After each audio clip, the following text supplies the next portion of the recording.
To order pursuant to Standing Order 108-2, a study of the economic growth in the territories. And with us, I'll come to you in a sec, Mr. Deltel.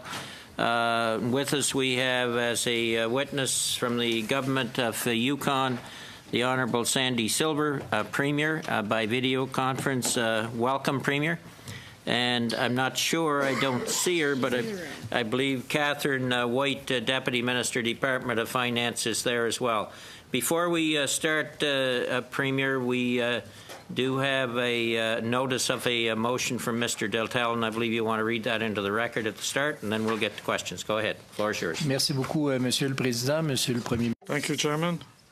The Prime Minister, a few minutes ago. First of all, I'd like to table this motion.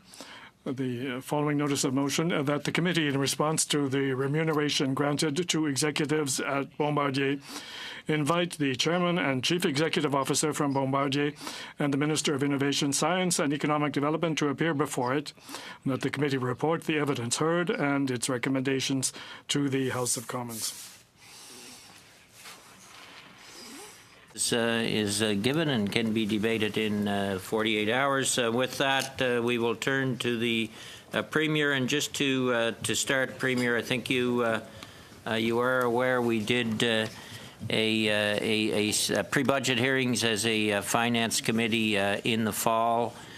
Tabled that report in December, and part of that study was economic development. And we at that time also looked at all the regions of Canada. So this testimony of yours is pertinent to the committee, and we thank you for appearing. The floor is yours. Hey, thank you very much, Mr. Chair, and good afternoon. Good afternoon to the Vice Chairs and to the members of the committee as well. I thank you for the invitation to appear before the committee today and to discuss economic growth. We appreciate the committee's attention and focus on the North. I would also like to give my thanks for the opportunity to speak to the economic growth and well-being of our communities in the Yukon in general. All Canadians have a vested interest in a strong and robust North. Canada's overall economic position absolutely improves as the North develops. The reality is Canadians' North is a bigger picture of our national identity and economy than it's ever been in the past. New economic opportunities are opening up across the North through both Arctic and subarctic regions. Across all three territories, you'll find a wide range of economic drivers, each with its own unique benefits and also opportunities. Now, these opportunities present themselves as the obvious drivers, like access to resources, but also to strong collaboration between territorial, municipal, and First Nations governments. Now, in the North, First Nations governments are both leaders and partners in our economic prosperity and diversity. In Yukon, that is absolutely no different. Now, since 2004, the Yukon has enjoyed significant economic growth as measured by real gross domestic product. Between 2004 and 2013, Yukon experienced 10 years of consecutive real GDP growth, growing by over 50% to $2.3 billion. A steadily growing population as well was experienced, and unemployment rates generally lower than the Canadian averages, and also a relatively strong labor market and income growth. Supported by strong commodity prices, Yukon was largely insulated from the financial crisis of 2008, for example, unlike the rest of southern Canada. In recent years, however, that picture has changed. Both 2014 and 2015 saw significant contractions in Yukon's economy. 2014, 0.2% contraction, and in 2015, a 6% contraction. The underlying cause of these contractions can be most easily explained by a decrease in mineral prices, leading to a decrease in mining exports and the suspension of large-scale mining projects. As you can see, while we enjoy economic benefits associated with access to minerals and with resource deposits not found in some other jurisdictions, we also face challenges not presented elsewhere in Canada. Well, I will speak to that in a minute more. I want to draw the committee's attention to the fact that GDP may not actually be a perfect measure of growth for the territories. Now, in most jurisdictions, gains in real GDP are closely tied to gains in other variables such as unemployment, employment, population, and retail sales.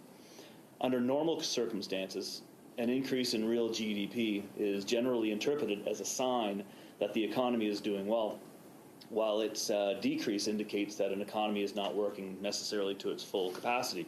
Now, in the Yukon, the correlations between GDP changes and other indicators has often not been so strong. This is relative to the small size of the territory's economy.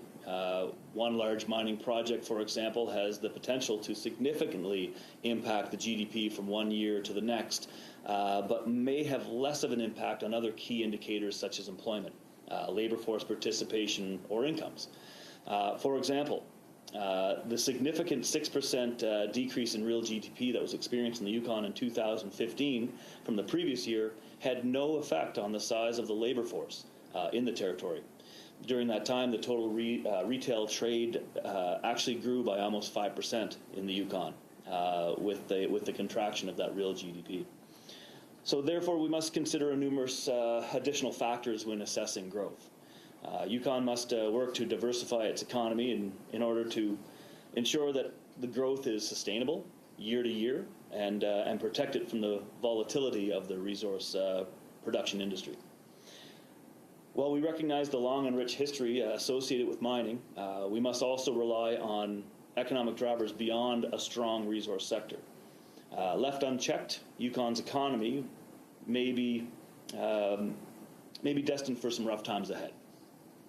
With the expected suspension of mineral production at Yukon's only current active mine, now more than ever, Yukon needs to get its house in order. While Yukon is encouraged by forecast growth in its retail and construction sectors, volatility of the mining prices reaffirms the need for us to diversify our economy. Now, there are encouraging signs of expansion in other industries as we look at the forecasts into the next few years, but we need to ensure that the foundation is in place for businesses to grow and to expand.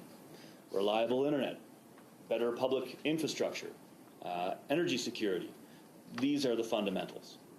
So, where do we go from here? For Yukon to be seen as having sustainable growth now and into the future, we must take action in the following ways. So first, Yukon imports the majority of its necessities from the south. In 2015, for example, this translated into around $1.8 billion in imports.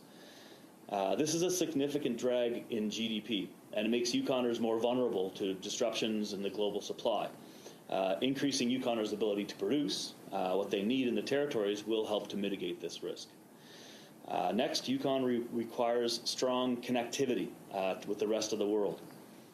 Access to fast and reliable internet would be a significant boost in making Yukon a more attractive place for businesses and allow those businesses that are already here to succeed.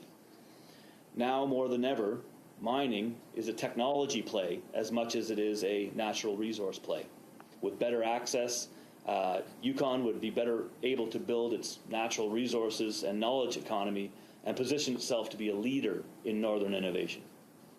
With better connectivity to the global economy, there are opportunities to grow industry that isn't dependent upon physical location. A lack of speed and redundancy undermines the reliability of our internet in the Yukon and significantly constrains businesses and the economic growth and diversification. So as you can see, these items go hand in hand. To succeed in one is to succeed in the other. So government sees itself playing a role in this endeavor. We are taking steps towards exploring the feasibility of a second fiber optic line in the territory. We also recognize and support businesses already established in the territory. The most fundamental component of our future growth and prosperity is the recognition and the enhancement of the roles of Indigenous governments, development corporations, and businesses, and how they play in the Canadian and in the Yukon economy, particularly in the rural communities. In Yukon, First Nations development corporations and businesses are rising stars in Yukon's economy. First Nations governments are a major employer and economic driver in all of our communities. A few examples of how Yukon First Nations are leading the way in developing a local economy include the success of Air North, Yukon's airline. The airline is now half owned by Vuntut Development Corporation from the Vuntut Gwitchin people of Old Crow. The success of the Carcross Commons retail village that was developed by the Carcross Tagish First Nations Development Corporations. Also with the Carcross Tagish First Nations Tiny Homes project, which was employment and skills development project. Truth and reconciliation means that we advance a vision for diversifying our economy. And that vision must be inclusive of the development and collaborability of Yukon First Nations governments and economic development corporations.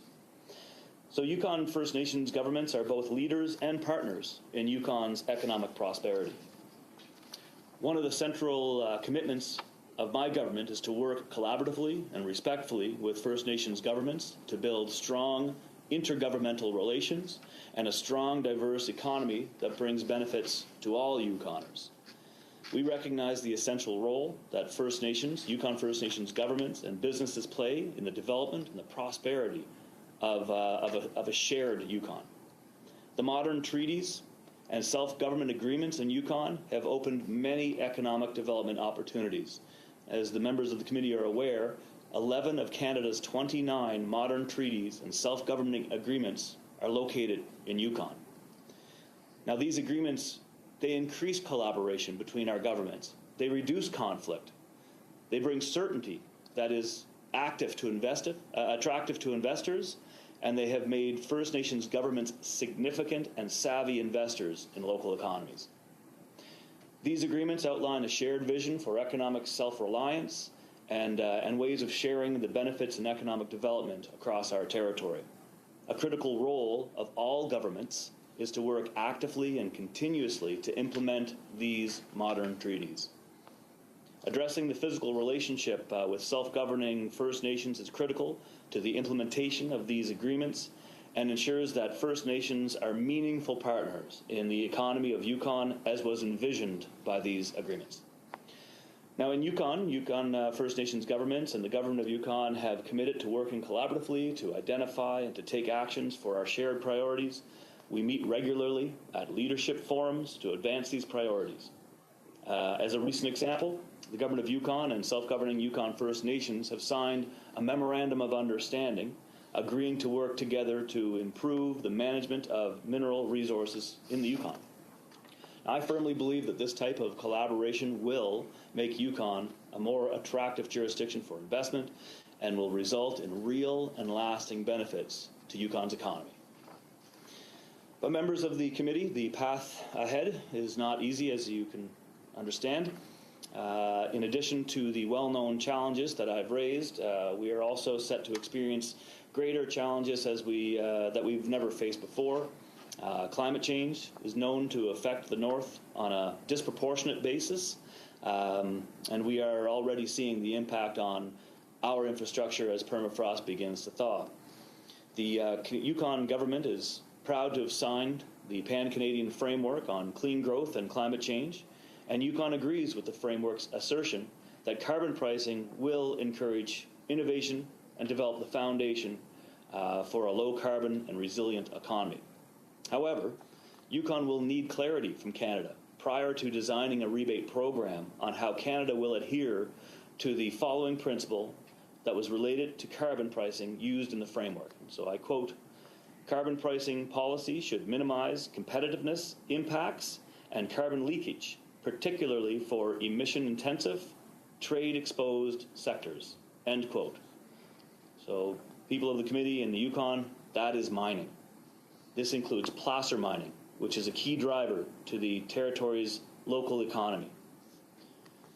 How Canada intends to fulfill this promise is very critical to the future of Yukon's economic success. However, we do recognize some communities are still reliant on diesel power, and that investment in alternative energies are difficult in smaller jurisdictions. It's very difficult for them to afford these initiatives. So this means that we must recognize and find a balance between reducing our greenhouse gas emissions and meeting the unique needs of the North, recognizing that support is needed to help Yukon develop alternatives to lessen its own carbon footprint. We also must understand the economic impact associated with Yukon's lack of scale to provide similar services at the same costs as southern jurisdictions. Now, Yukon must find ways to close the gap in order to maintain a robust and diverse economy, full stop. Members of the committee, while sustainable economic growth is the goal of all jurisdictions, of course it's not without its own challenges. The Yukon is working hard to start conversations and to address the challenges and to develop solutions that benefit all Canadians. It is through the cooperative and collaborative methods of the territorial government and working with provincial, federal, and First Nations governments that we will be able to make real and lasting improvements that benefit industry, benefit the economy, all Yukoners, and of course all Canadians as well. By strengthening Yukon's economy, we strengthen and solidify Canada's sovereignty in the North. So I'd like to thank you all for the opportunity to speak with you today, and I invite you to ask questions at this time. Thank you very much, Mr. Premier, for your opening remarks, and we'll go to 5-minute rounds. And my apologies, Mr. Premier, in the beginning, because we're in votes in the House. That's why we're late starting. So first round of questions, Mr. McLeod.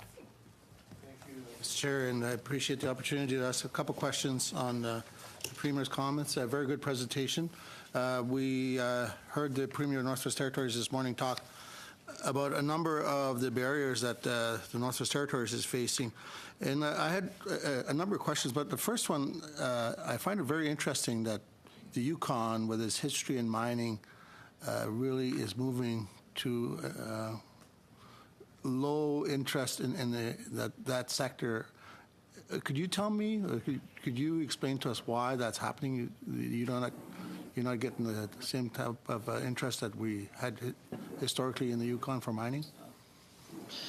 So I guess the interest in the international community, definitely not the interest of the government. We're extremely interested in our resource industry as a government. I think what we're seeing, Mr. McLeod, is a change in that direction. You know, we've had some concerns over the last couple of years about the variables we can control. You know, you can't control commodity prices, but what you can control is relations with First Nations governments.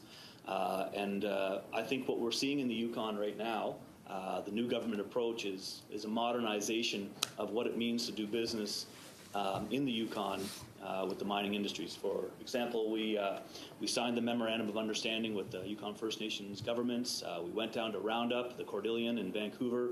We went to PDAC, and we in Toronto, and we went government to government. We went arm in arm. You know, myself and the Grand Chief Peter Johnston, and also the other chiefs. You know, we're presenting a united front, a joint approach when it comes to the resource industry, and what we're seeing on two fronts. One, on the economic front.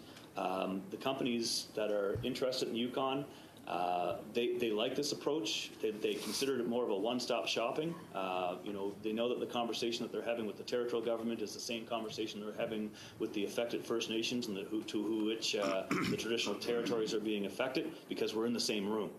And what we're also seeing on the social side of things is a lot more, I think, more trust from the general population, that if you're involving the First Nations governments in this sector, which is the resource industry, with these modern treaties, having them at the table where they're supposed to be, basically implementing these modern treaties as they're supposed to be implemented, the public is seeing a trust factor that we will be taking into consideration the environmental considerations, the regulatory certainty pieces there as well. So industry gets the certainty that they need, and the general population sees that this isn't a one-sided conversation, and I think that we're going to see the fruits of that labor. Yeah, I certainly recognize and see the partnership arrangement that's happened in the last while with the Yukon government, and talking to some of your chiefs today is certainly appreciated, and are breathing a sigh of relief. And I think everybody has to recognize, as we talk about reconciliation, we also have to talk about economic reconciliation and not leaving the Aboriginal people sitting on the sidelines watching everybody else move forward. So I think you're doing a very good job, and everybody seems to be in the same mindset now. If you were able to provide us recommendations on where the government should invest to help the Yukon, what would your top priorities be? In the mineral industry or outside of that? For economic growth. Well, I think our economic growth is part and parcel. So we definitely want to make sure that we're moving forward in a sustainable manner to our resource industry, but we also we need to diversify. Tourism, for example, we need to do a better job to make sure that we diversify our investment to the private sector's ability to provide tourism industry, but also technologies. Right now, talking with the Northwest Territories government, there's a couple of different routes that we're looking at for redundancy for internet connections. When you build a railroad east to west in Canada, you've opened the west of Canada, the west of the nation, to prosperity. Building a redundant fiber line into the Yukon and into the Northwest Territories, that's going to be the deciding factor that decides our economic future moving into the 21st century. So diversification of our technologies is very important. Our tourism industry is important as well. But also, when you take a look at the mining industry, it's about those subsidiary jobs around the industry as well. We need to do a better job to make sure that if and when another mine comes on, we're maximizing the potential of local jobs in that consideration. Let's cut it there. Mr. Deltel. Thank 5 you, minutes. Thank you, Mr. Chair, Mr. Premier. Great honor for me to speak to you. Just want to tell you that when I was elected member a year and a half ago, one of my dreams go to your country, I would say, to your territory, and I did it a few months ago in September with the Electoral Reform Committee, and we were there just a few days, or I would say a few hours before the royal couple. And we were exactly at the same hotel. So we were very pleased to open the door to them. And also, the first thing that I learned when I went to your city is they said to me, when you're in Whitehorse, don't talk about Yellowknife. And when you're in Yellowknife, don't talk about Whitehorse. So I just want to continue the conversation that you had with my colleague, Mr. McLeod. Speaking about mining, we all know and we all recognize that whatever it is, wherever it is, if it's in you or in the northern part of my province, Quebec, it's cycling. Sometimes it's good, sometimes it's wrong, sometimes it's good, sometimes it's bad. So, and it's around 7 years. Usually it's around 7-year cycles. So what do you intend, or what do you think as public or political decider, what do you think we should do to address this issue? Do we have to have a long-term plan? Do we have to invest in huge infrastructure nearby the mine, or what do you think? Both, for sure. And I will say, if you next time you come to the Yukon, make sure you come up to Dawson City. That's, in my opinion, it's my riding, so I believe that's the true heart and soul of the Yukon as well. And so next time, make sure you let me know when you're in town. Right. So I think you hit the nail on the head. I mean, boom does turn to bust in the mining industry, and so my riding being Klondike, we lived through that. The First Nations, the Trondaquichin of that area have been living alongside of the mining community for over 100 years, and we live in hand. And I think part of that, the reason why it's such an effective community is because of Athabascan principles of sharing and getting along with the folks that live in this community. So we have an ability to sit down at the table, government to government, Yukoner to Yukoner, and discuss when boom turns to bust. And the best thing that we can do is make sure that when we're training our citizens, when we're training our students, when we start looking at how we're going to fill those jobs, you have to make sure that we take a focused lens on technologies and trades that aren't just specific just to the industries in our backyard. So when things are going well and when the jobs are in the backyard, then we'll have folks not just with air brake license, but with actual red sealed certifications in trades, but also the ability when boom turns to bust to be able to go and to participate in the rest of Canada and be competitive. So we need to do a better job in our school system in my opinion, to focus in on technologies and trades, dual credits, so that if you're going towards a certain direction in a certain trade and you change your mind because you're young and you do that when you're young, that's not going to affect your ability to graduate from high school and to move on into another area.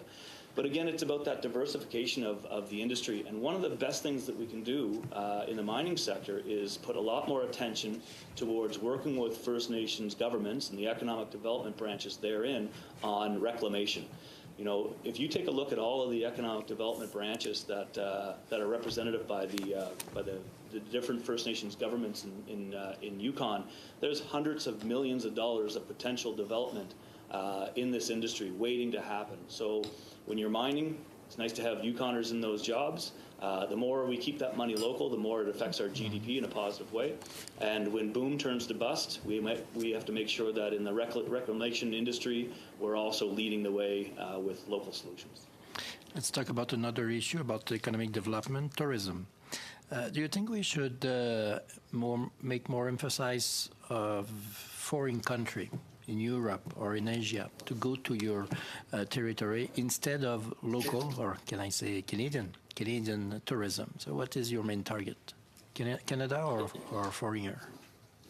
Yeah, it's definitely a balance. We as a territorial government, we go to Germany, we go to Japan.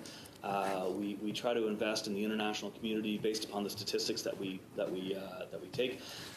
But we're also, when you take a look at the Canadian dollar, you really want to make sure that Canadians are traveling to these distinct areas. And I take a look at the tourism efforts of Newfoundland and Labrador, and I'd like to take a page from their book. They have they're a unique destination in Canada. They're not people that go to Newfoundland. They're not going somewhere else. They're going to Newfoundland. Right now, a lot of our tourism is based on people that are going to Alaska. And when I don't know if you know the geography very well, but if Skagway is a small community where with large ports, and you go there in the summertime, and there's thousands of people coming off the cruise ships, and if you ask them when they're down there, are you planning on going to the Klondike to see where the gold rush happened? Most of them believe they're already in the Klondike and witnessing it. So I think we need to do a better job of educating the road traffic, the RVers, and the cruise ship folks. We got a great opportunity to work in partnership with Seattle as well. I mean, it'd be nice to see some direct flights coming from Seattle up to Yukon. So, to answer your question, it's not about putting all your eggs in one basket. It's about taking a look at the American market. I mean, you take a look at the RVs that are coming up the road. It's Texas. It's Arizona. It's folks that want to come up and take a look at, and they come into our tourism branches, and they ask, where are the guys that I see on the TV show? They want to see the people that are on the Gold Rush TV show. So a lot of people are doing bucket list type of trips. The RV crowd, they're coming up to see this spectacular Gold Rush concept that has happened. But most people who come up to Yukon and were on their way to Alaska, they say two things. We can't believe how beautiful it is here, and they mean the people as much as the actual geography. But also, this was the best part of our trip. So I think we need to do a better job of focusing in on what the North has to offer and sharing that secret with the rest of the world. Thank you both, Mr. Dessel. Merci, Monsieur le Président. Merci, Monsieur. Thank you, Chairman. I'd like to thank you, Premier, for your testimony to the committee on a very important subject, particularly the relationship that you have between the federal government and the territories.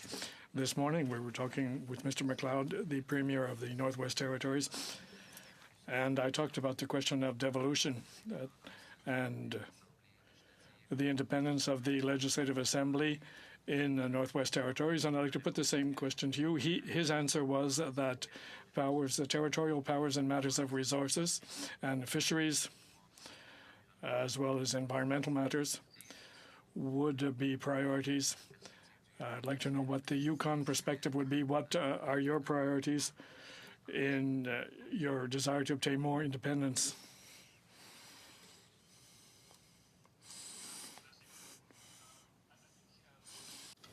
As much as we're in the north, we're very different as well. So devolution transfers happened in Yukon, over a decade ago. We're ahead as far as land use planning and implementation of our land use planning process. So, and I think that kind of answers your questions a bit. Land use planning gives us the certainty. Land use planning allows us to make decisions from a northern perspective when it comes to our resources. And I tell you, it's a great time to be involved in politics in the Yukon. This government is committed to getting back on track with modern treaties, with the land use planning process. We've been watching as far as Arctic sovereignty, a ban from offshore drilling. These bans, they affect my counterparts in the Northwest Territories and Nunavut much more than they do in the Yukon. As you can imagine, on the one hand, Ottawa is having communications as to how to do the devolution transfer and how to take a look at own source revenue at the same time. And it's the opinion of the other premiers that they'd be holding one of their hands behind their back as they talk about own source revenues. Not so much in the Yukon, but at the same time, we want to make sure that the decisions that are being made on Arctic issues involve the leadership in the north, involves the Aboriginal leaders as well as the premiers as well, to make sure that the conversations on issues that affect Canadian interests, but specifically to the north, are take into consideration the unique differences between all of the different jurisdictions. So again, for Yukon, as far as our differences would be, land use planning is that certainty that industry is looking for. It's also the certainty for our environment moving forward. Merci et peut-être continuant sur. Thank you. Perhaps along the same lines. Another subject that was raised, that is independent revenue, is related to the tax system. I'm looking at the figures that were provided by the Parliamentary Library. Approximately 20% of manpower would be interprovincial or interterritorial revenues coming from other provinces or territory. What is this tax situation with respect to the collection of taxes and taxes for the Yukon? And what do you think could be improved to allow for greater independent revenue to be generated through development on your territory? Great question. When we started our devolution transfers, the intention is to make us give us the ability to make decisions for ourselves and to create more industry by having local solutions to local problems. We need to get off of we need to have a little bit more self-reliance there. We're no more or less dependent now than we were with the beginning of the federal transfers. So how do we get own source revenue is the question, really, because that's the crux of the conversation. If we can create an economy, then we have more opportunity to tax. And so how do we do that? Well, we're competing right now with a lot of the provinces when it comes to tendering contracts. Our goal is to make sure that these companies come to the Yukon and live in our communities. And a lot of the companies do that right now in Whitehorse. So we're seeing success stories in there, but we want to diversify and make this more of a community by community aspect. When you have companies that come up and see the amazing beauty of the area and see how rich we are in resources, but also in our human resources, we need to better incentivize these companies to actually grow roots into our communities. We need to have better lots available. We need to have we need to work with the private sector to make sure that our housing prices are competitive, to give that incentive for companies to come and to do business in the Yukon. We need to make sure that our corporate tax base is at a comparable rate to other jurisdictions, as well as our small tax rate as well. The whole key is growing our private sector. When you go from a government that basically has taken the devolution control from Ottawa and has taken it into the Yukon, our job now is to diversify that responsibility, to diversify and to make sure that our private sector thrives and that we create not monopolies, but healthy, competitive communities in all the areas. So we have had relative success in Whitehorse, and now we're turning to the communities. And part of that success is working with the First Nations that have the modern land use treaties. You know, there are chapters that are dedicated to the umbrella final agreement to which the self-governing arrangements are based upon, that allows us to be very creative in finding ways of keeping our economies whole. Thank you both. Mr. Sabera. Thank you, Mr. Chair. I'd like to allocate my allotment of time to the member from Yukon, please. Okay, Mr. Bagnell, you might know this guy, Premier. I agree. Thank the committee members for being generous both this morning and now and letting me speak, because I'm not on this committee. And hopefully, Premier, your answers will be short enough I can get all my questions in the 5 minutes. First of all, is following up on my colleague from Northwest Territories on your interest in mining. In the past, there's been some support for mine training.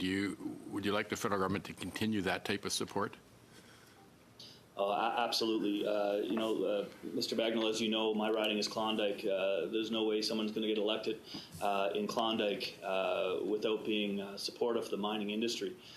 We've struck a balance as a community. It's up for our government now to figure out how to model that community by striking that balance. And we can't do it alone. We need the federal government to help us with these considerations. Our college is doing some great things, as you know, Mr. Bagnell, with coal climate innovation, with the Center of Innovation in Mining. These programs would not happen without the support of the federal government, and the return on investment for these dollars, it's not guaranteed, but it's there. It's with the right partnerships with the First Nations governments, with a joint approach to our resource industry, and with the support of Ottawa, we will grow resilient communities that take into consideration an economic picture, not just for today, but for 7 generations of families. You mentioned we need a good environment for mining with certainty. Is there anything you need Parliament to do to help you create certainty for the mining investors? I think with certainty, it's about regulatory certainty. You know, we're working right now to wrap our heads around streamlining our water licensing and our YESA applications. So in those, there are some board members, some board positions on a federal basis that are not whole yet. So a concentration on making sure that our boards and committees, the federal seats in those. I would definitely give a kudos to the federal government if they could expedite that process. And as I asked the Premier of the Northwest Territories this morning, do you need any help for airports? Yes. You take a look beside in Alaska, and if you go into any small little community, all of their runways, they're paved. They have the money for the private sector to flourish in an area that needs that type of transportation. Currently we're looking at paving the runway in my community, Dawson City, and we've spoken to a lot of the aviation companies, and they're worried that if we take a lot of the money for one particular runway, then we're going to lose out in considerations for other smaller runways. Whether this is access to mining, but also a federal commitment to our Health Act. Making sure that Yukoners have the same consideration as the rest of Canada when it comes to access to medical services. It's imperative that we have money for our airports in these smaller communities. I think people would be surprised that you have the digital high-tech sector is an important sector in the Yukon. Is there anything we can do to help in that respect? I think we surprise people a lot of times in the Yukon with how ahead of the curve we are in certain areas. One of the things that separates us from other northern areas is all of our communities except for one is accessible by road. So when you're transferring to a more modern economy with roads, we need that accessibility to technologies as well.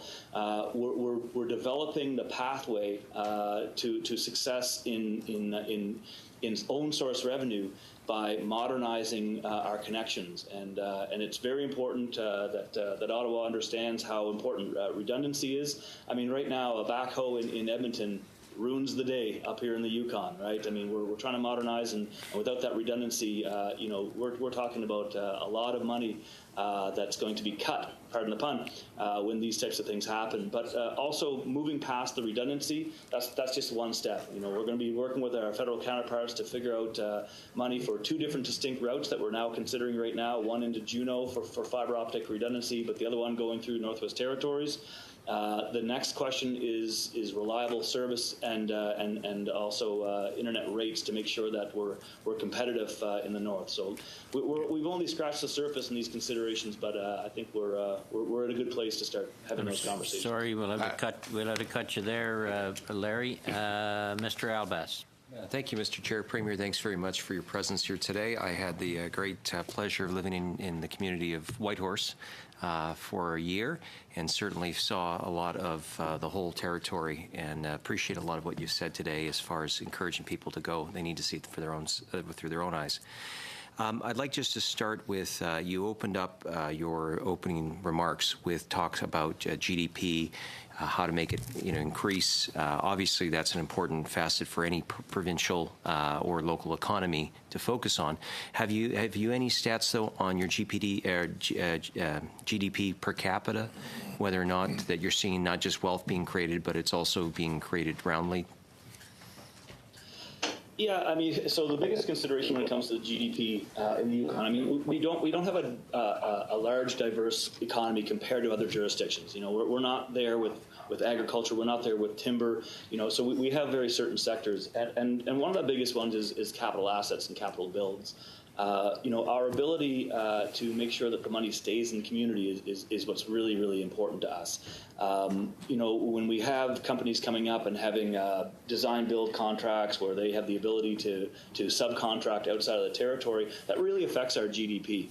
We're looking at 10 cents on the dollar actually staying in the Yukon when we don't wrap our heads around how to incorporate First Nations communities and First Nations development corporations in our considerations about how we actually do tendering processes and how we involve a local hire. So the most important thing that we can do is make sure that we break these bigger contracts down to bite-sized pieces, and it's more of a reconciliation piece as well. Taking a look at how we can actually make our communities more sustainable, our First Nations communities as well.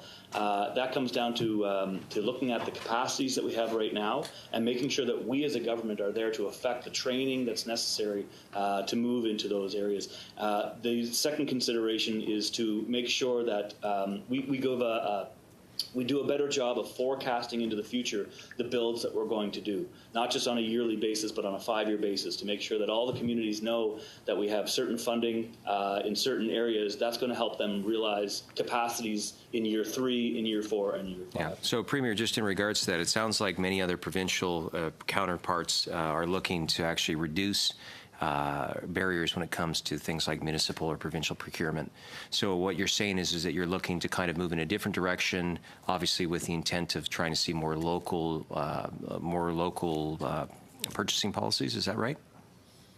Yeah, I mean, the intent is to make sure that all of the capacities are self-reliant and self-resilient. And when I went to the federal minister, finance, Morneau's office, and with the Teslin Tlingit Council chief, and we talked about how partnerships with municipal governments and First Nations governments actually help make sure that the dollars that we get on federal transfers stay in the Yukon, therefore develop resilience in these communities and self-reliance in these communities on the long-term picture. This is good for Canada. This is good for our economy as well.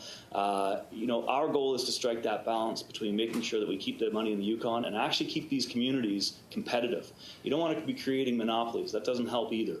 But as long as we make sure that the partnerships that we can create, and this is where the self-governance, this is where the modern treaties come into play more so in the Yukon than in other jurisdictions in Canada. With these modern treaties come constitutionally protected, federally constitutionally protected chapters on economic diversification.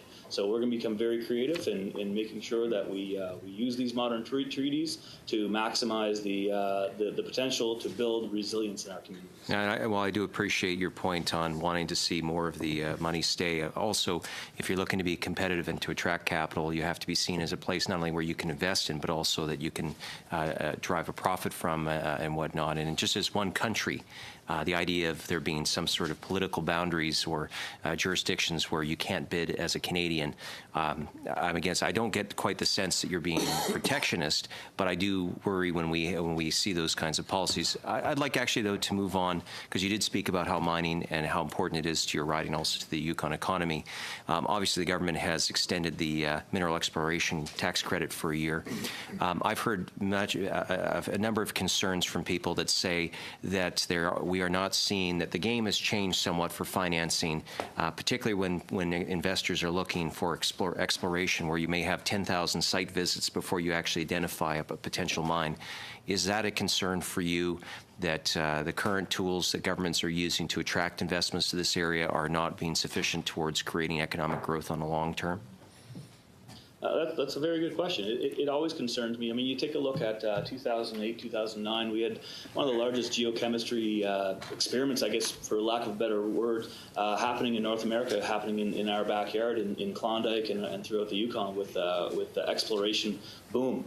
And you take a look at, the initiatives that the government provided for at that time, and we didn't go to production in any of those areas. And I think what we did is we heavily invested in certain areas, but we didn't take a look to your point on a long-term basis, on a sustainable basis about the industry, how to make sure that we do maximize that local piece. That's key in the First Nations government's minds. You know, if they're going to open up mines, you can't just have a checkbox saying that we're going to have 25% local hire. You have to really push yourselves to make sure that these things happen. So where on the one side it's smart to incentivize the industry to make sure that they are that they see the jurisdiction, the Yukon, as being a great potential. And as we've seen from the Fraser report on mining, we have tons of potential as far as an area for the resource industry moving forward.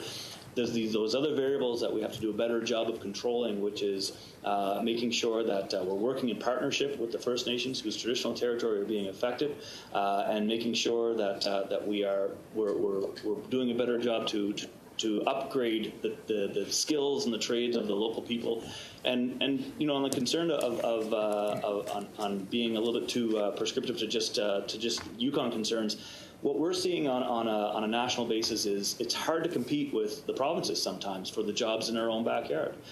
We have companies from down south that are just keeping people employed by coming up and doing contracts in the Yukon, and whereas that's fine as far as we see in that a lot of benefits in that you'll see new technologies come up the road, but what we want to do is make sure that these folks stay in the Yukon and become part of our economy as well. So it's about diversifying, about increasing our population, but also working with the First Nations to make sure that we maximize the benefits for locals as well.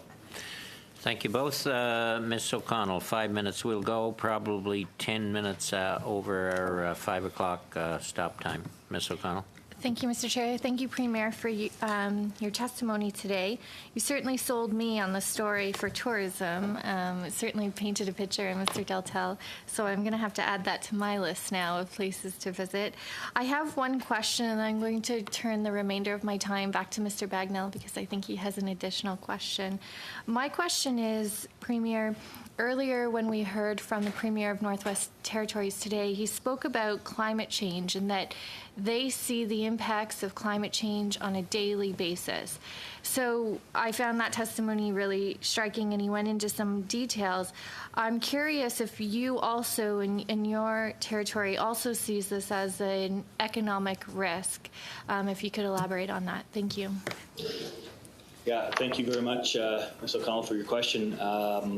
When you do come to the Yukon, you have to come to Dawson City. And this is a great segue as to why, it's on the environmental consideration. Dawson City is built on permafrost. And what we're seeing is that permafrost melting. The North sees the effects of climate change on a much higher rate than anywhere else in the world. and we need to prepare for those inevitabilities. The Auditor General of Canada just did a report in Yukon on our buildings, and there's a serious concern as to our aging infrastructure and our ability to modernize and to move forward. So as we move forward on the Pan-Canadian framework and agree with the federal government in their pursuits, we need to be very, very conscientious of how we can move forward together to make sure that while we're protecting our environment, we're also moving forward on our economy as well. And this is an important consideration in the Yukon. But yeah, I mean, again, living in a community that basically, honestly, is on a frozen slab of mud. The effects of climate they're on a daily basis in the Yukon for sure. Thank you. Mr. Bagnell. Thank you. Sometimes the federal government has contributed to music festivals. Do music festivals, culture, and the arts play any part in your economy? Absolutely. As you know, Mr. Bagnell, previous to my political career, I was the president of the Dawson City Music Festival for a couple of years. I'm a musician as well, and so I know very well how important tourism and culture is to the Yukon. My executive assistant was also the producer of Dawson City Music Festival for a time. We have so much talent to showcase here when it comes to our talented musicians, but also our culture as well. And I really believe that we've only scratched the surface when it comes to diversifying our economy based upon the arts. Dawson City, again, has the School of Visual Arts, SOVA, which has courses that correspond. You can do your first year in Dawson City and move on to Emily Carr or to NSCAD in Nova Scotia. So again, we have so many opportunities because of the mosaic of our communities. That's the one beautiful thing about the Yukon. You come up here and you can't imagine how diverse the communities are. And we cherish that as Canadians, and we cherish that as Yukoners. Last week I spoke at a conference in Washington of the Northern Arctic regions in North America, and the top item, or tied in the top, was energy needs and reasonable priced energy needs. Can the federal government help you in that respect? Oh, absolutely. In Yukon, we're approaching an energy cliff in a lot of ways. Whereas we do have a lot of our energy coming from hydro in Whitehorse with our hydro dam project, something upwards of 95% of our power is from hydro. We do need to take into consideration if any of these mining interests come to fruition, we're going to be in a situation that we're going to have to make some major decisions as to how to supply our energy. Now, one of the benefits of self-governing agreements, once again, with the First Nations is the ability to provide power for local communities on their own. We've had opportunities for windmills in Kluane First Nation. The Toronto Cochin and Dawson is taking a look at the Yukon Ditch, which is such a fantastic provider of power that actually powered the Klondike Gold Rush into the dredging era. So a massive amount of power being created. So working with the First Nations economic development branches to challenge our independent power production policies, and partnering again with the infrastructure building with Ottawa as they take a look at national consideration infrastructure. These are key questions and key conversations that we must have. I've had these conversations with the Minister of Infrastructure, Minister Sohi, and again, to have that government-to-government conversation where we're all at the table together, that makes sense to the ministers, and I believe it expedites the conversations as well. So we're looking to remove power from our debt cap as well, a very important consideration, and so the federal government will definitely have to help us out with that consideration. Thank you. Mr. Leipert. Thank you, Premier. I actually was going to ask you about the potential for hydro. Is it something that could be exportable, or are you just simply too far removed from the cost would be too prohibitive? Yeah, the conversations about exporting power, we've only scratched the surface on that. I don't think that our government has ever asked BC, for example, if they'd want to buy power from Yukon. It's been a different conversation. We've also, in my opinion, we've kind of wasted some time and energy in the last exercise on next generation hydro because we didn't consider the First Nations traditional territories from the beginning, and we ended up with a list of 6 major hydro production areas that didn't have consent of the First Nations traditional to which the traditional territory was going to be affected. My current chief of staff spent 14 years as the president of the Yukon Energy Corporation. This is a conversation that we have all the time. There's opportunities with Skagway right next door as far as exporting power to Alaska. You have cruise ships that are coming up the harbor right now, and they are docking and you're using their diesel power, and that's not it's I believe it's illegal, but there's a consideration made because there's no alternative. There's an opportunity there for us. We definitely want to ask Canada again if there's a consideration of a national energy grid. Having conversations about building that now that BC is moving further and further north in their hydro lines, and their hydropower considerations as well. So, to answer your question, yes. But, because it is pretty far, it does get expensive, and there is a little bit of bleed off by that distances, but it's a conversation we're always willing to have. Okay, my only other question then would be, from a proximity standpoint, you probably share as much commonality with Alaska as you do with much of the rest of Canada. We clearly have an administration in Washington that is going in a much different direction than the administration in our country. Do you see any negative spin-offs because of your interconnect with Alaska? As an example, you mentioned road traffic. If the price of gasoline is more expensive in the Yukon than it is in Alaska, do you run the risk of those motorhomes not filling up in Whitehorse and trying to make it a little further? Give me your thought on whether the sort of two different directions economically could impact your territory. Yeah, I guess on a completely high level, I mean, I believe that Canada's stance, when you take a look at the Paris Agreement, moving forward from there, and the commitment for the international community to tackle anthropomorphic climate change, I think Canada is in the right place, in the right time, and we're doing the right things. Traveling through Canada, if you're an American, you're going to complain from the time you get to the border down in BC or Vancouver all the way up. You can complain about the dollar, and we hope that by the time you hit the BC Yukon border, you're going to, those complaints will be countered with the natural beauty of the people and the experience. So yeah, I mean, there's always going to be considerations as far as the difference in price and how expensive it is in Canada versus the States in general. But I will say that the proximity to Alaska is actually a benefit to Yukon. That highway that they travel on, the Shakwack Highway, that's some federal money that has dried up from Washington. We're going to, with the change of government, I'm an optimist that we can have some conversations as to making sure that money is reinstated, hopefully, so that we can maintain their highway to the standards, the highway in Canada that goes to Alaska to the standards that they want.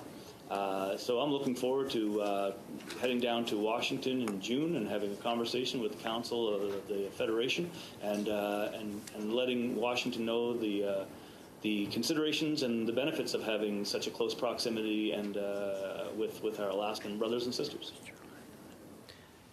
Thank you both, Mr. Ouellette. And we have, okay, Mr. Ouellette, go ahead. I won't be long. Okay. Promise. I'll let you go. We'll finish up soon. Thank you very much, Mr. Premier. I really appreciate the opportunity of asking you a few questions. I was just wondering if you could talk a little bit more about the Arctic Fiber Network, the Quentilion, which is going through the Northern Arctic. Is the federal government currently investing in that at all?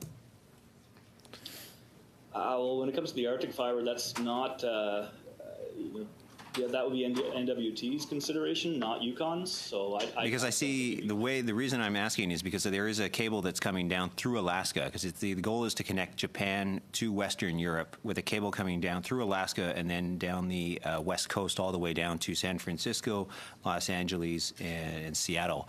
And I guess I'm looking at this and I guess one of the questions, what I've heard about this project is there's a need to allow a node of access in, and it's not a lot of money, but so far I don't believe the federal government's actually investing in this. And I've asked already at a couple times at previous Finance Committee meetings in the pre-budget period, but because you were talking about trying to get internet access, high-speed fiber optic access through Alaska to ensure that you don't have to rely simply on the south. And I see this project, which is already actually being built right now, could benefit you in Yukon and the Northwest Territories and the Nunavut at some point, and even in Labrador and other communities up north, and really open up that opportunity for you. Yeah, I mean, so currently there's two routes that we are considering. One is the Alaskan route, and so that would go through Juneau. It would connect Whitehorse to Skagway, Alaska through the South Klondike Highway, and that's a connection that goes into Seattle, Washington. The other application that we're working with is the Dempster route, which would connect Dawson City to Inuvik along the Dempster Highway, a more northern and a Canadian connection, and that would connect to the Mackenzie Valley fiber line as well. So the final decision on the fiber lines routes will consider the needs of Yukon residents and as a whole, and the business community, as well as finding out where the federal money comes for that. I was just wondering. We haven't picked a route yet. We're basically looking at the merits of both, and we know that honestly at this point too, Mr. Lett, there's other considerations happening. I mean, it's a modern industry and it's always evolving. We're going to make sure that we make a decision that affects Yukon businesses in the way that they in the considerations that they've already identified for us. You don't have a cost estimate for any of those projects? It's always changing, that's for sure. Yeah. Nothing I would rely on right now. Okay. Thanks. Did you have one question, Greg? You're the only one who hasn't had a chance. Well, thank you very much, Premier. Just a very quick question. In your opening comments, you talked about how the Yukon Territory, that the GDP might not be the right measure for the Yukon Territory for really measuring the health of the economy. And you made the illustration regarding how the GDP according to 2015 had shrunk by 6%, but yet you saw retail retail trade grow by 5%, and labor or employment remained the same. If you were looking for a better measure or basket of measures, what would be the things that you would like to see us to, or Statistics Canada, I guess, to better measure the health of the Yukon Territory's economy? It's a very good question, and I'm not. I guess the comment comes with the GDP is a measure, but it's not the only measure. And when you take a look in the north, you really have to take into consideration these extenuating circumstances. Because we are northern, because we are such a small population with such a large geography, it's really hard to just look at GDP and take a look at the fulsome picture of whether or not we're thriving in community to community. So incomes per capita and the distribution of those incomes would be a better or would help paint a fuller picture when taking a look at how prosperous the Yukon is from a year-to-year basis. Thank you. I do have one question, Premier, and it relates to the Regional Economic Development Agency in your region, Canmore. We did meet with them early on in our pre-budget consultations, and so my question is, are they doing as a federal economic development agency what needs to be done? Is the processes appropriate in terms of involving your government and moving forward in economic development? And is the funding appropriate to do the job? Yeah, it's a simple question yet hard to answer. I mean, you don't want to bite the hand that feeds you. That's for sure. But we need to know the facts. We need to know the facts. I mean, it's like any institution. Everything needs assessment and needs to make sure that it's working as efficiently as possible. And I would say that we're happy with Canor. We're happy with the representation. We believe that there's an easy connect. It's very easy for my office to reach out to the personnel in the offices, and so we have a great rapport therein. I think we need to do a better job in the Yukon of identifying community-to-community needs to make sure that lists that are given to us by the municipalities and the First Nations governments, that when those lists are collected by the territorial government and we partner as a one government approach and then focus into Ottawa and say these are our priorities, I think we need to do a better job to make sure that the items that get to Ottawa are the ones that started on that list and are prioritized based upon the individual needs of the communities. All right. With that, Mr. Premier, we'll thank you for your presentation, and committee members for their questions. Thank you very much. One other thing, committee, before we adjourn. I mentioned earlier the Minister of Finance would be willing to come on Monday, April 10th. If it's fine with committee members, he's confirmed that he would appear on Monday, April 10th from 3:30 to 4:30 on the budget and the main estimates. Departmental officials would attend for the second hour on the main estimates, and that the minister would appear at a later date on the Budget Implementation Act. We okay with that? Okay. One other thing not related to committee business. Today is a special day for someone. It's somebody's birthday who works with the committee. Susie's birthday is today. Now, seeing as we're the Finance Committee and the Conservatives are always putting the pressure on not to spend too much money, we didn't dare go and get a whole cake. I only got a piece of a cake. So, Susie, happy birthday. Thank you. Mr. Chair. To you, happy birthday, dear Susie. Happy birthday to you. Mr. Chair, I feel obliged to point out that I've known you, Mr. Chair, for over 20 years, and Susie, I can assure you that he had no other excuse for getting just a piece of cake in every other year. Okay, meeting adjourned.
you.